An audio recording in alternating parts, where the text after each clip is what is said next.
What's up, guys? Welcome to A Vibe Call West Radio. Today we have an incredible guest, someone that, I consider a good friend and also an incredible musician and someone that I'm actually working on a record with right now. So please get up for Kevin George. What's up, man? What's good, bro? What's good? What's good? Dude, thank you so much for coming on. Yes, sir.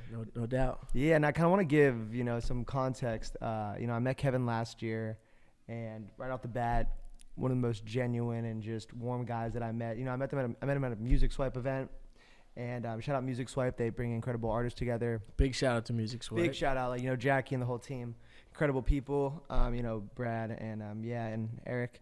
And luckily, as the year began, I saw Kevin was open to do features, and I jumped on the opportunity because I'm such a big fan, man. And now we're here, and I kind of just want to let you kind of tell your story, man. But so how's your year started off? Appreciate it, bro. Appreciate you reaching out and sending me some fresh shit. Definitely, man. Now I love the chords that you're on right now, the chords and the feel, the jazz, and it's just that feel, that classic feel. So definitely, man. It's trying to combine, I think, some of your new age melodic, catchy, and just really colorful vocals to my 90s kind of style, but but the beat isn't too old where it sounds dated. It's like a nice mesh of new and old. So exactly. I'm excited for you guys to hear it. But how's your year kind of been? Yeah. How would you say that your year started off? Well, the year is good. I just wanted to piggyback off of what you were just saying. Yeah, of course. Go. About the record.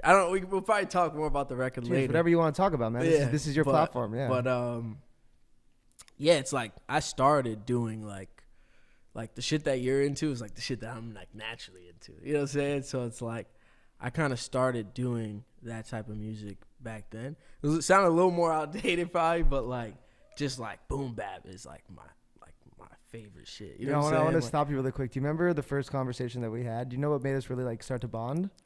Pro Era. Yeah, look, it's that record. yeah, bro. I think was it Righteous Minds? It was one of the songs that we were freaking out. It was Pro Era though. I forgot all about that. Yes, I remember that's when we were talking about Joey in 1999, and it was just like I didn't even see this yet. That's crazy, right? Yeah, literally right next to you. It's crazy. Damn. Yeah, so sorry. Go on. I just want to I wanted to remind you about that, but yeah. Yeah, man. So it's like, of course we like probably mesh on a track because it's like we got similar vibes as far as like what we gravitate towards, like what we like. So I'm like, yeah, that's easy, like for sure. 100%. What do you think? What made you transition away from the boom bap into this new, really colorful style that you have? That's a good question. Yeah, good question. I think it was weird. I think recording with this guy, like auto-tune. What's his name? Chris Murder. Yo, shout out Chris, man. We got him right behind there. Shout out to Chris. We got Chris here. But yeah, recording with Chris, man. I think just starting to experience different things, going through different things in life.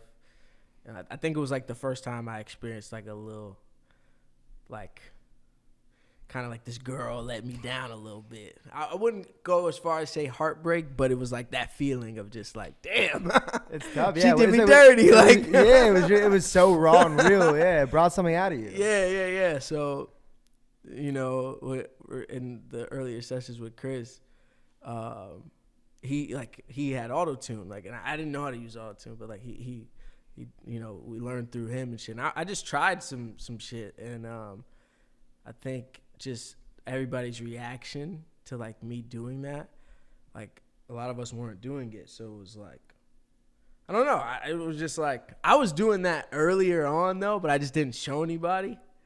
So like when I actually tried it, because it like my whole thing was more like, it was more like G-Man. I was more like character. Like I'm still like a character. Like you have an amazing aura and vibe. You could feel it when you walk into a room. Yeah, thank you, bro. But like it was a character. Like the rap stuff to me was just like a character, and it was like near and dear to my heart.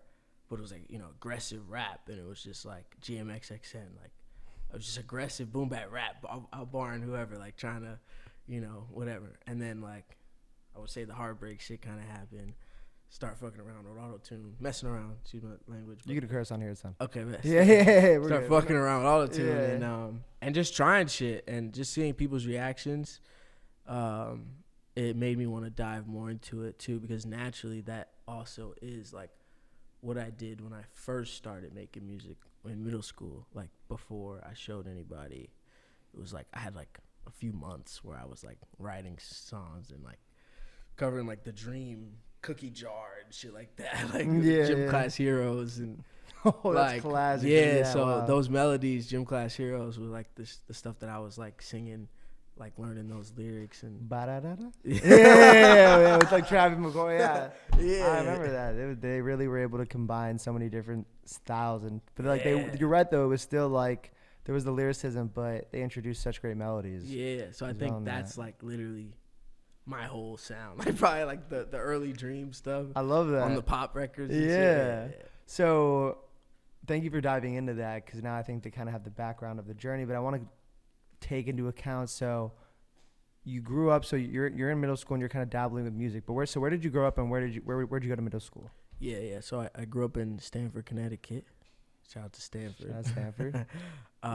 My sisters grew up in Greenwich. So, yeah, sure. Shout out to Greenwich too. Yes, I know Connecticut a little bit. Yeah, right there, Greenwich. We're right after Greenwich, so that's cool.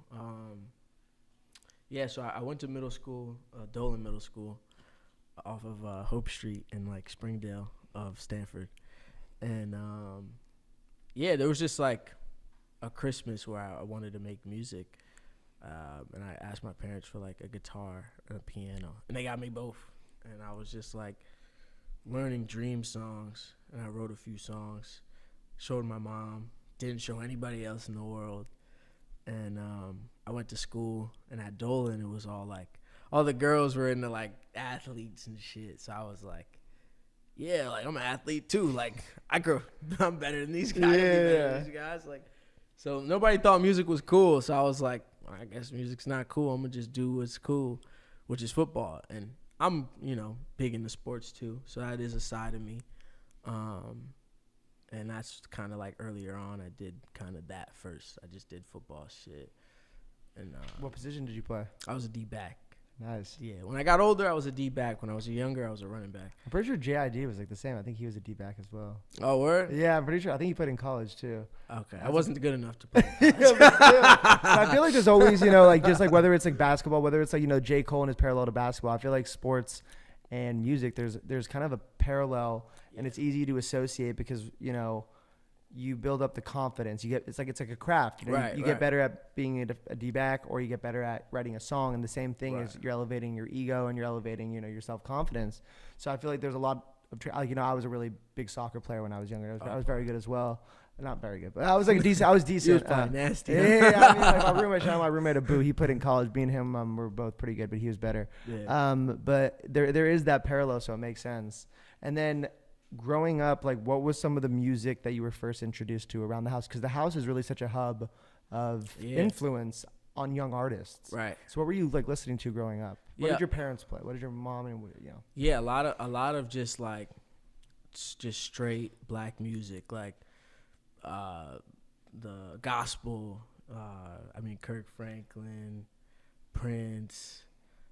Bill Withers. I just realized I know all those songs. Just like I haven't even heard those. I don't even know the last time I heard Bill Withers, but I know all of his songs. You know what I'm saying? Yeah, so it's like, crazy how you still like that memory is so yeah. attached to. And it's like I've never being. like went out and typed in Bill Withers. You weren't on like, Rap. You weren't on Genius listening. I was to like, lyrics. I'm not listening to Bill Withers, but I know all of his songs for some reason. And Prince was my mom's favorite artist was Prince. But my brother was into 50 Cent and like G Unit. So like he was like running everything back then. Yeah, he had one of the best runs in history. Yeah, with so that. like the early 2000s when 50 came, I'm like 6 years old and my brother's a teenager. So like I was just like on his stuff. So when my dad is like a big soul guy, so he knows like everything, like all the soul joints. Like I've probably heard them from him, just him, dad, and my dad's like this super like macho guy, but listening to all the soul joints, like what I'm saying. Like same with my stepdad. He's the same type of way though, man. Yeah, I think it's also like they associate it with like their relationships with girls and stuff too. So Yeah, kind of like, you know, they vibe with it. Yeah, so a lot of that stuff, but I was mostly influenced by my older brother. Shout out to Darius. Hell yeah. And yeah, he was just bumping straight 50, and like he had the video game, like 50 had like everything going on. And from that was Eminem, and I really love. That's why I love M so much. And all those guys, Dre, and that whole wave. So I was more 50 than I was Kanye at that time, just because that was like my brother, what he was listening to. And as I got older. And so speaking on that, you said that your brother's favorite artist was 50 Cent. Yeah. Who was the first artist? Was it 50 Cent that you unapologetically just like worshipped and looked up to? Because I feel like that's also a great introduction to like why we make music is you fall in love with an artist and you fall in love with what they're doing and you want to recreate that. So who is that artist for you, would you say, when you're younger? Well, I wasn't really in love with music back then. You know, I didn't really love it. It was just like something that existed and it was cool, but I wasn't like into any artist. Like, so I really loved 50 Cent because my brother was into that. But I feel like the first artist that I myself was like, who is this? And I want to listen to their songs and I'm a fan, was The Dream. Yeah, like honestly, it was The Dream. And I printed out his lyrics. Like J. Cole, I used to print out Nas raps, post them all to my wall. Like, I was printing out Dream lyrics. Like, I love it, but there's posting the them on parallel. my wall. Like, you know what I'm saying? Yeah. Like, studying the Dream lyrics. And, like, nobody thought that shit was cool. And at the time, like, in my household, it could be considered, like, you know, like, feminine or, you know, the G word. Like, and like, yeah. And I was just like, nah, I don't want people to think I'm like that, like, you know, so I didn't really like, it was just the pressure of just like everybody else's ideas, you know what I'm saying, that weren't really mine at all. So I'm like, nah, I'm not on this Dream shit. Like, start like listening to like Meek Mill and shit like later on. Shout out to Meek, like he's hard. But yeah, I feel like The Dream was that guy for me, and as I got older and older, that guy became like Prince, and I would say, and a modern person, probably The Weeknd. Yeah, definitely. And then I have two questions. My first one is, there's always such, not a debate, but there is truly both a parallel and a difference between Michael Jackson and Prince. Yeah. What do you think is the difference between those two, and which one do you lean more towards Prince, would you say? Like, that's hard. That's tough because Michael is like a more like an easier listen. Michael's an easier listen. So I feel like the easier listen will always be bigger. Like, just because like Kendrick and Drake. Exactly. Drake's the easier listen. Like, it'll always be bigger. It's going to be harder to tell anybody that you're better than them if like I was like, bro, I'm an easier listen. How are you better than me? Like, yeah, exactly. The stats show that. Like, try telling Drake that Kendrick's better than him. You know what I'm saying? It's like sports. The stats literally show it. Yeah. Try telling Michael that Prince was better than him. I think Prince was better than Michael, probably. As a musician, man. To me, like an overall artist, Prince is like the guy. Like, to me, like he played every instrument, and like he was the one changing. Like on a pre-chorus, he was the one going from the A to the G and knowing the science of the music. He's a master musician and songwriting and having singers. So it's like he was just that guy to me. But a lot of those guys in that era were like that. But they just couldn't touch Michael because it was just an easier listen. Like, and his voice is just butter. And like that's the thing. I think also there's such a power in knowing what people like. Like Drake knows, and also Drake has one of the best rapping voices ever. Like it's so powerful and it's so distinct, and the tone is incredible. But I totally agree with that. That the mass appeal aspect, and also knowing what people like, that's a skill. Yeah. You know, and I think also like Kendrick has a little bit of that too. Like in Good Kid, Mad City, like his choruses, like he knows what people are gonna like on those. And then he goes to Pimp a Butterfly. And he's like, no, I want the art to speak first and then allow, the second part. But now kind of like on the same wavelength is knowing you now, it would make sense to me that you like Kanye over 50. When does that transition happen for you? Because you said it did happen. Yeah, it did happen. Yeah. When does it happen? Great questions, bro. This is great. Hell yeah, man. Appreciate that. Yeah. That probably happened when I became a producer. And like 10 years ago, I started making my first beats. And what'd you use? FL Studio. My boy Billy, who's my roommate now still. Shout out Billy.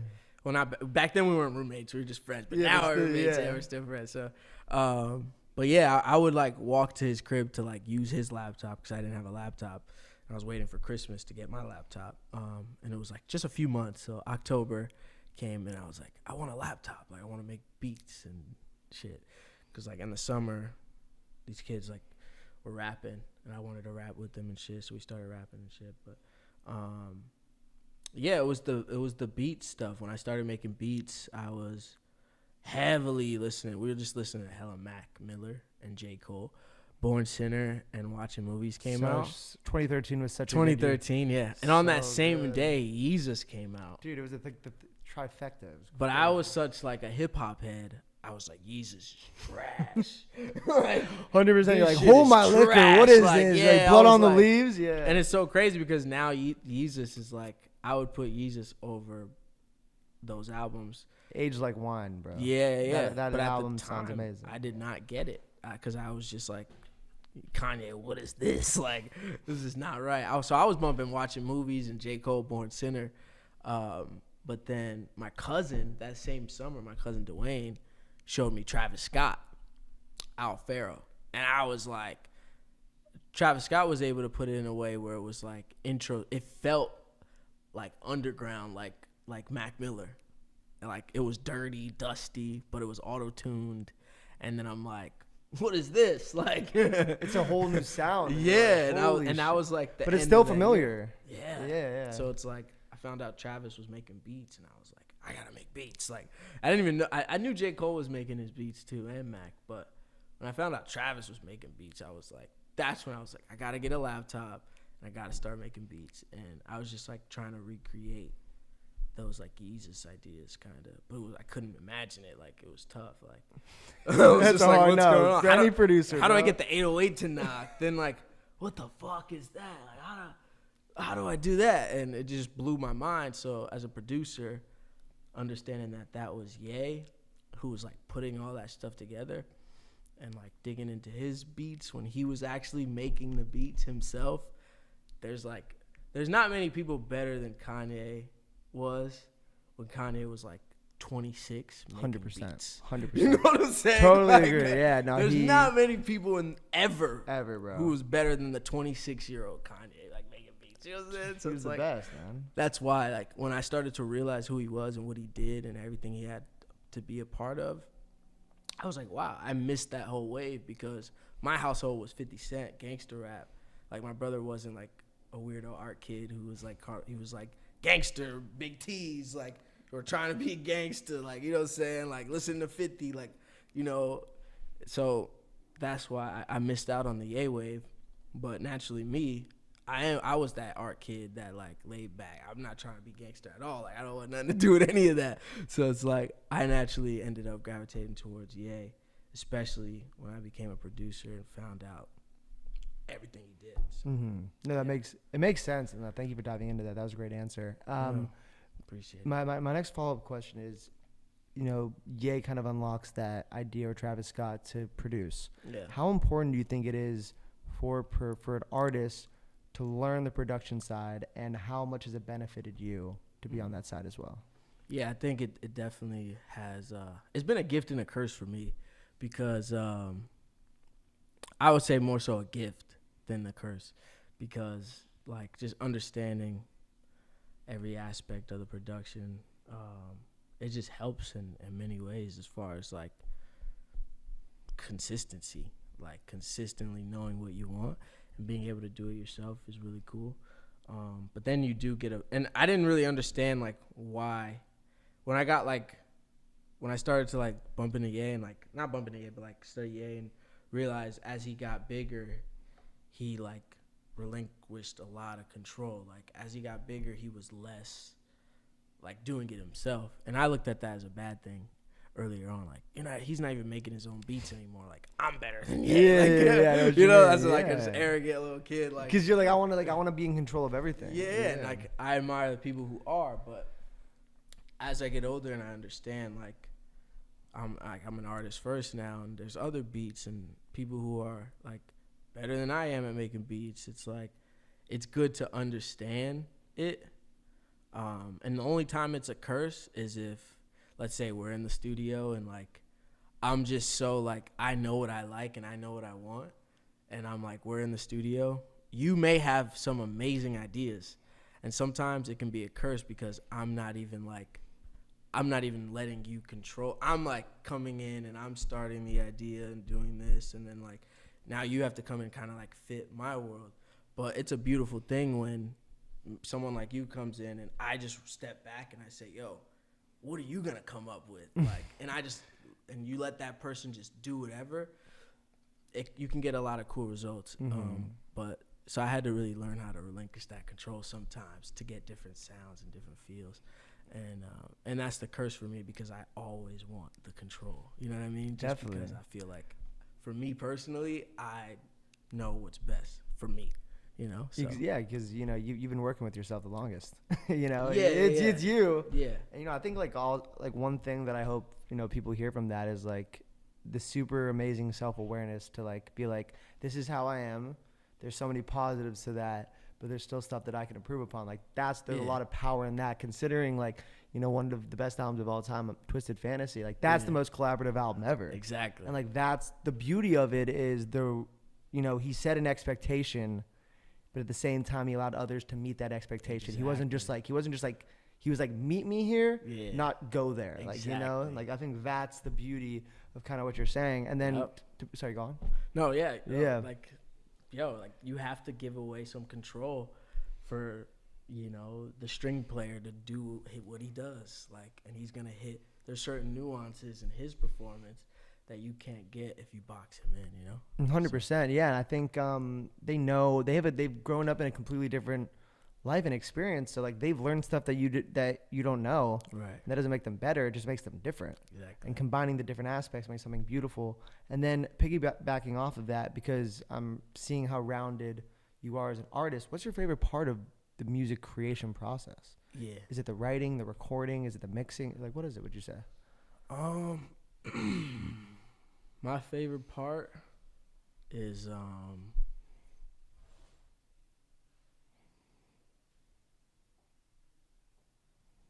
probably like, I don't know. It's a tough question. Yeah, it is tough. It changes for me every day. Yeah, I can see how it changes for you every day. Because sometimes I really love post-production to where it's like when the song's done and it's like, all right, now like we have everything done. Like now let's like, that's probably my favorite part. Yeah, because you're making something fucking dope after you have like the bricks and you make the house. Yeah. And it's like, all right, now let's take it there. Like, and that part can change because like I can take it to you and see what you add, or I can take it to Kevin and see what Kevin adds, and then I may be like, all right, I didn't like what Carter did, and I don't like what Kevin did, so let me take it to Chris and see what Chris does with it. And I think that's what I learned from Ye, like just delegating certain things to people that you trust, and like and being okay with being like, yo, like I didn't like that idea, like, and just telling your friends like, maybe I'm gonna try something else, like, and hopefully they're not offended, and just like now coming over here and trying it and seeing what they come up with, like, yeah. What's crazy actually is, speaking on that, when Ye was making Stronger, he went to like all these different producers because he wanted the drums to sound like Timbaland. Yeah. Then finally he had to go back to Timbaland. Yeah. After he went to like Pharrell, and he tried, and then finally he was like, Timbaland was like, I'm the only motherfucker that could have done this. I'm the only guy. Cause I'm the best. That's why. Yes, exactly. But that's the delegating. Like, just like, yo, like he's counting. He's like, I can't. Because he was like, there was probably, I think it was already like the number one song in the country, and he's in the club and he's like, these drums sound muddy. Like I can't get them the sound right. Then he got to Timbaland. So it's like, that's what you gotta do. Better. It's just like, how do we get it to sound like Timbaland's? It's like, can you do this, Pharrell? And if Pharrell does it, it's like, nah. Can you do this? Nah. I gotta go to Timbaland. Yeah, it's crazy. Like that's like one. Like, he does it. He said he did it in like the first 5 minutes. Like, and the rest he was just like saying he was the best the whole time. It's a really good lesson for us. Like when I hear shit like that, I'm like, damn, like check your ego, man. Like if Kanye's fucking going out there and like doing that, that's crazy, man. That's so true. And then so you've released some tracks this year. Mm-hmm. What would you say? What do you have on the agenda this year? Like what's your plan look like? What's your schedule? Yeah, so The only things I've released this year were collaborations and then finishing out Glory Road, which was like my last year's project, which was a song every 2 weeks with a video for like a whole year. And that year mark ended at the end of January. Really, so like, really quick, what was your intention with that? Why did you want to do a track every 2 weeks with a video? Was it to challenge yourself? Was it for the algorithm? What would you say? yeah, honestly, I just wanted to test it because I had been doing EPs, and I was like, all right, let me just pivot. Like, let me just pivot a little bit. Let me stop doing EPs and let me just like create a playlist. So it's like, one, I'm like developing still. Like, so it's like I'm getting better. I'm trying new things. And on top of that, while I'm doing that, I can gain new fans while I'm trying this. So not having the pressure of making an album, but making a playlist album. So like everything you do can probably sound a little different. And more so it's like, you're the glue as the artist. So it's like whatever I do, I'm the glue, but everything probably sounds completely different from each other. And it was just like having that freedom to do that felt good. And then now I'm like ready to make albums again. Like, Yeah. Cause I'm like, all right, cool. Like that was dope. And I needed that. Sometimes artists just need that time to develop. And like, you know, like if this was back in the day, I probably would have never dropped any of those songs. I probably would have like, not even back in the day, maybe like 10 years ago, I probably would have not dropped anything and just like worked in the studio that entire year and like developed Like held on to it. and held on to probably like maybe like 6 out of the 24 and then created a whole project around that and probably dropped it sometime this year. So that's also what I learned from that process is to kind of like be patient a little bit because I feel like, you know, anytime you drop a song, it's an opportunity to impact the world in a really big way. That's how I see it. So Glory Road kind of stopped me from thinking like that. It was kind of just like, I'm just putting this out and like, we're just going. Like whatever happens. No expectations, literally. There was no real like, you know, maybe it was just like, maybe we'll catch a viral moment, but if not, like, at least we're being consistent and like. That's important. You know, like. It's important to be consistent like that. Yeah, so the year, just because I'm not even answering your question. No, you're good. I interrupted. I asked the separate ones. That's what it's yeah, on me. yeah. That's So on the me. year Yeah. now it's like I want to get back into creating albums, and creating projects and moments and experiences, but I'm not really in the place to fully do that right now, just with like I personally feel the pressures of like today when I shouldn't, but of consistency and like Got it. I was gonna ask. having to have something out, like not wanting to go dry because like all right, they're going to probably find another artist they like and listen to that person. Yeah, it's and tough. This person's going, but I feel like there was a quote from Jay-Z where he's like, I don't care what's going on, like I believe in myself. I'm ready whenever I'm ready. Hell yeah. And but there's so many reasons as to, you know, why that's not accessible for everybody, especially independent artists. Just like if I don't put shit out, I'm probably not making money. So it's like I should probably put shit out so I can like live. And that's like the thing, like being like a independent artist. It's tough. Like you gotta It's a catch-22. do everything yourself. So it's like,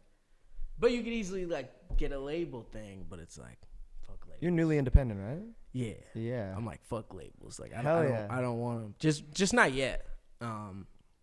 Not fuck labels, but I know what you mean though. just not yet right now. Yeah, you want to build up your own. Also, it's like there's more value in like when you build up your own value, then there's more negotiating power Exactly. with that. So Exactly. So makes sense. I've never really had that, and I'm hungry to have that negotiating. You'll have it. I believe in you, man. Yeah. Yeah, no, I just want to say, man, like overall, super big fan of you as a person, you and your entire music. I love music, the collaborations that you've dropped this year. Thank you, bro. Last year, just showing that initiative to pivot. One is just good business practice. Two is a challenge as an artist, which speaks to your character. Mm-hmm. And I'm excited about our track. And if you have anything else you want to say, or Nah, man. Shout out to you guys, though, man. Okay, shout out to Vibe called Rest. God. You're good. Vibe Called Vibe West. Called West Radio. Let's go. Shout out to y'all. Appreciate it, man. Yo, all right. So we're gonna go on the roof, man. We're gonna preview our new song coming up called "Can We Get Much Higher," and we're gonna vibe, man. So Vibe Called West Radio episode done.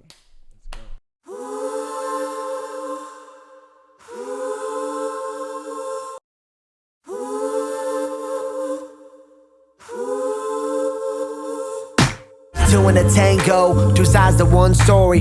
Devil and an angel on my shoulders performing. The gift of gab, the pull and grab, the 2 cents, the warnings. I woke up with this melody on my tongue this morning. Money gon' come my way, though my rolling waves like today. This is a symphony of spilling grief. I love to love Miss Misery. I'm on this perfect chemistry. Life's a bitch, please victory. I fill my champagne glass with crocodile tears. So strum the smallest violin that I will ever hear. I drink with devils when my demon time arrives here. The Casamigos makes my ego feel less fearless. Liquid courage is blood, it's the armor I put on. My victimhood look is the ugly of the song. And overthinking may have killed my joy, but I was never wrong.